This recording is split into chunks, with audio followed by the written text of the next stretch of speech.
Welcome to the High Level Wife Podcast. This is a space for Christian wives who love God, want their marriage healed, and are done performing, fixing, striving, or trying to control their way to change. Here we're going to talk about marriage God's way through right order, surrender, heart posture, and spirit-led transformation. This is not self-help, it's discipleship. My name is Chelsey Holm, and my role is to help you move from awareness into obedience so real healing, wholeness, and restoration can take root. Let's begin. Today is not about romance, but it is an invitation. It's not about roses. It's not about lingerie. It's not about the dinner reservations or expectations. Today is about how covenant invites connection. Because when Valentine's Day feels heavy, awkward, disappointing, or loaded, it's usually because we're asking the day to produce what only posture can create. I want to say that again because that it just has so much truth and weight in it. Today can feel heavy, awkward, disappointing, or loaded with expectation because we're asking a day to produce what only heart posture can create. And so let me say this clearly. Intimacy is never demanded, it's invited. God does not force closeness with us. He draws, he woos, he invites. And marriage, when lived God's way, reflects the same rhythm. Valentine's Day becomes painful when a wife is secretly asking, and maybe this is you asking this today. Will you choose me? Will you desire me? Will you see me? But covenant was never meant to be a test. It's a safe place, right? Does God come with that posture towards us, begging us, expectant of us? No, he freely loves us. Sometimes this is easier to think about in how we view our children. So then we can understand how God views us, right? Think about some of the firsts that your kids took. You know, they didn't take their first steps and you responded with greater expectation or disappointment they didn't do it a certain way or a certain time, right? It didn't have anything to do with you. It was simply you delighting in them growing. Okay, so today, instead of asking for proof, you become the invitation. Right? It's not asking your husband to prove his love for you or to redeem himself of love lost. It's you becoming the invitation. And that invitation sounds like peace instead of pressure, presence instead of performance, and openness instead of outcome, because this is where intimacy changes, right? It doesn't matter whether you go on a fancy date or you don't do anything at all and you just stay home. It doesn't matter whether you put on the fancy outfit or you just go to your favorite local joint that's super chill. It doesn't matter if you just sit at home and delight in each other, whether rather than going somewhere else, right? It's not about externally showing up a certain way. That's not where intimacy is. Intimacy doesn't respond to demand, it responds to the safety of the covenant. So when a woman is relaxed, grounded, and secure in God, that's when your body softens and your tone warms and your presence opens. We tend to elevate and misorder our lives with our kids at the top because it's more natural as a mom for our body to be softened, our tone to be warm, and our presence to be open when it comes to our kids.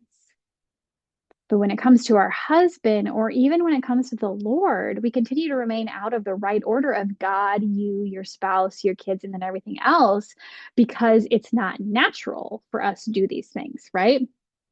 So when we make this shift, it really does something powerful. And what it does is it tells your husband, you're welcome here, not you owe me something.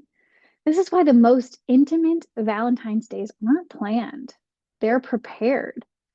And they're not prepared through the box checking of book a reservation, make sure you get the dress, make sure you got your hair appointment, yada, yada, yada, yada. Make sure the flowers are ordered, maybe make sure the flowers are picked up. It's not that kind of preparation. It's being prepared through surrender, gratitude, right order, delight in God, not validation, or seeking that external proof. Right? So here's this holy paradox going on. When you stop needing intimacy to prove your worth, intimacy becomes possible. Right? So I just want you to sit with that for a second here. Intimacy only becomes possible when we aren't seeking it for our own validation, right? Out of obligation or compulsion, or this ideal of what we think a good wife is, or even out of a misdirected love for our husbands and love for Jesus, right? It's not that. So tonight or today or whenever connection unfolds, your job is not to manage the moment. Your job is to remain open, to conversation, open to closeness, open to laughter, open to tenderness, even if it looks different than you imagined. I always like to pose this question because this was super impactful for me, that if you were to write down your list of what would make today perfect for you, right? Or like at Christmas time, if you had the perfect list, if your spouse checked all those boxes or got you all those things, would the result be actual fulfillment and satisfaction that lasts? And I always ask this because this was a huge heart wake up for me, that the answer is no. Even if I wrote out a perfect Christmas list and my husband got me everything on that list, that's not the point. That's not where my fulfillment comes from. And so this heart posture shift enabled me to soften and to be able to open to these things rather than coming from a place of expectation or unmet expectations, right? So even if it looked different than I imagined, I could still receive it, and I could be in an open and soft place to receive it, because God often shows up outside of the script. And when he does, it's so much sweeter and safer and deeper, right? The world expected Jesus to come as this king that would rule here on earth, and he did the opposite, right? He was born as a baby in a stable. He did the complete opposite. He didn't come to rule here. There was already a ruler here, and it was Satan. People don't like to think about that. So Valentine's Day God's way, and intimacy God's way, desire God's way, all of this, it's not loud. It's reverent. Because remember, reverence for Christ is what unlocks our ability to submit to one another. It's the quiet confidence of a woman who knows that I am chosen, whether tonight is passionate, tender, simple, or still. And from that place, that's where connection grows. Song of Songs 7:10 says, I am my beloved's, and his desire is for me. Y'all, I have this tattooed on my back. If you're watching the video, I'm not going to show you. Sorry, it's on my back. But, if we're ever hanging out poolside in the summer, you'll get to see it. But the reason I got this tattoo, the summer before Zach and I got married. And I did it for two reasons. I did it because of my love for my soon-to-be husband, but ultimately because that love for him was coming from this place of overflow from the Lord. That first and foremost, I am my beloved's, and his desires for me, that's God. And now I have this earthly representation of my beloved is my husband who gets to walk out and channel God's love of Christ for his bride, the church. Right? So this is imprinted on my body, you guys.